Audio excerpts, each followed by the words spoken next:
मौजूदा राजनीति तो यही कहती है। बीजेपी के नेता भी ये कहते हैं कि पीएम मोदी भगवान है। वो कहते हैं कि मैं बायोलॉजिकल नहीं हूँ, यानी कि उन्हें परमात्मा ने नहीं भेजा है।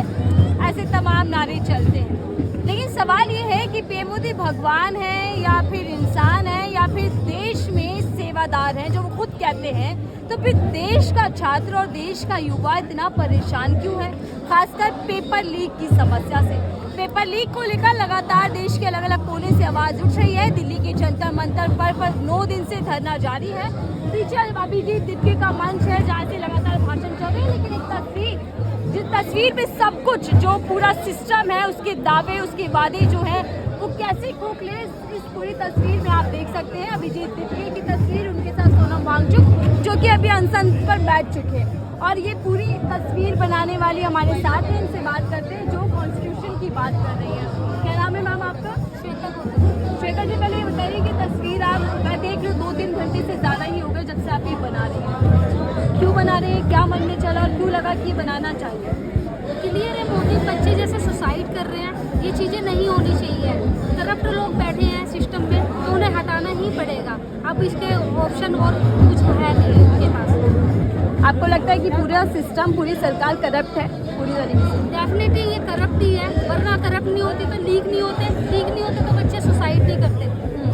अभिजीत दीपके और सोनम वांगचुक इस प्रदर्शन का सबसे मुख्य चेहरा ये दो। क्या लगता है कि राजनीति कर रहे हैं, क्या एजेंडा चला रहे हैं? जिस तरीके के बयान धर्मेंद्र प्रधान दे रहे हैं, बी टीम कहा जा रहा है इनको, और आपकी नज़र में क्या है?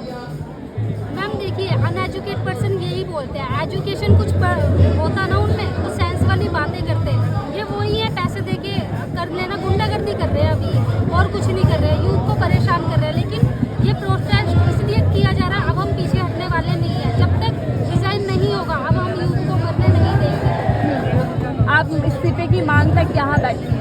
डेफिनेटली इस्तीफा तो देना ही पड़ेगा। दूसरी तरफ पीएम मोदी को भगवान कहते हैं बीजेपी के कुछ नेता। वो तो अनभक्त है, गाय का मूत्र पिएंगे, गोबर खाएंगे तो यही बोलेंगे ना, भगवान का दर्जा ही देंगे। अगर साइंस वाली बातें करते तो ये चीज़ें होती ही नहीं, तो उनसे तो मतलब कुछ बोलना बेकार ही है। कॉन्स्टिट्यूशन की बात कर रहे हैं आप, बीजेपी खुद को सबसे बड़ी लोकतांत्रिक पार्टी बताती है। पीएम मोदी तो संविधान को सर माथे भी लगाते हैं।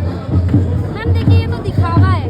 रियल जिनकी अगर ऐसे ही होता तो ये चीज़ें नहीं हो रही होती। वो अप्लाई नहीं करते, वो सिर्फ दिखावा करते हैं। उनके पास दिखावा के अलावा और कुछ नहीं है। जितनी एज हो रही है उतने ही सेंस उनका खत्म होता जा रहा है। क्या बोलते हैं, क्या बोलना चाहिए, कुछ भी उनको समझ नहीं आ रहा है। अब उन्हें रिजाइन देना ही चाहिए। रिटायर की उम्र हो गई है, कब जिनके रहे ना रहे, इससे बढ़िया है कि यूथ को पहले अच्छे से कुछ तो कर्म करके जाए सही, जिससे कि हम उनको भी याद करें। लेकिन वो याद करने लायक तो है ही नहीं। आपको नया रिकॉर्ड बनाया जा रहा है पीएम मोदी की ओर से। मैं 2 मिनट चला रहा हूँ। युवाओं के लिए मैं पहले तो इनके सपोर्ट में आया हूँ, लेकिन इन लोगों से मेरी शिकायत ये है कि इनको धर्मेंद्र प्रधान का इस्तीफा नहीं मांगना चाहिए, क्योंकि इनको इस बात का जानकारी शायद नहीं है कि धर्मेंद्र प्रधान अपने मर्जी से इस्तीफा दे ही नहीं सकते हैं।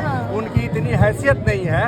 मोदी जब तक इशारा नहीं करेंगे तब तक वो इस्तीफा नहीं दे सकते हैं। तो समस्या के जड़ में मोदी जी है, ना कि धर्मेंद्र प्रधान है।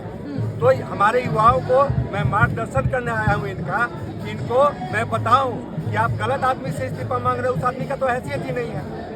आज के सरकार में मंत्री नहीं बल्कि प्रधानमंत्री इस्तीफा दे दें या त्याग पत्र दें, या प्रधानमंत्री धर्मेंद्र प्रधान से इस्तीफा लें।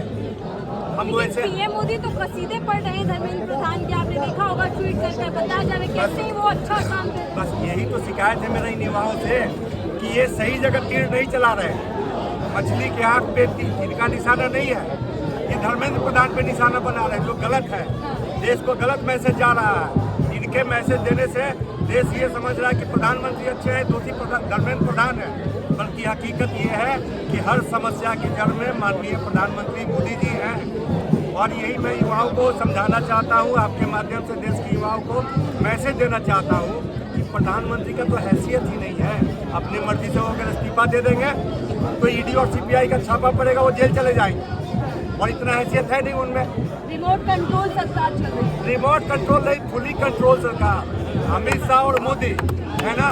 तो ये युवाओं को समझने की जरूरत है और यही मैं आपके माध्यम से अपने युवाओं को भी समझाने आया हूँ, इनका सपोर्ट करने आया हूँ और यही महत्वपूर्ण बात है। अच्छा, एक बात बताइए, पीएम मोदी विदेशी दौरे पर